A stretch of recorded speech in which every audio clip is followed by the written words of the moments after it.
তো আজকেও আমরা ঘুরতে যাচ্ছিলাম। তো ঘুরতে যাওয়ার সময় এই যে ট্রেন এসে পড়লো, রেল লাইনের সামনে দাঁড়িয়েছিলাম।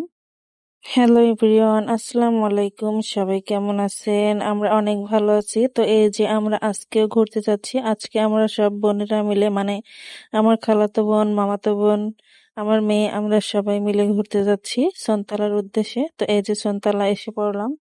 তো আমরা যখন সনতলা আসছি, ব্রিজের নিচে দাঁড়িয়েছিলাম, অনেক বাতাস, এখানে সুন্দর একটা আবহাওয়া ছিল, কিন্তু একজনের লোকজন ছিল। তারপরে আমরা মা মেয়ে একটু ভিডিও করে নিচ্ছিলাম, এই ভিডিওটা তোমরা পরে দেখতে পারবে। তারপরে এখানে আমি আর একটা ভিডিও শুট নিচ্ছিলাম, যে এমনি সবাই হাসাহাসি করছিলাম, যে মাঝি মাঝি বলে ডাক দিচ্ছিলাম। সামনে একটা নৌকা ছিল বড়। তারপরে আমরা পেয়ারা মাখা খাচ্ছিলাম, তো পেয়ারা এমন বড় করে কাটছে যে আমার মুখে ঢুকছিল না, এটা নিয়ে অনেক হাসাহাসি করছিলাম। ওখান থেকে আমরা একটা রেস্টুরেন্টে গিয়ে তো দুপুরের লাঞ্চটা সেরে নিলাম।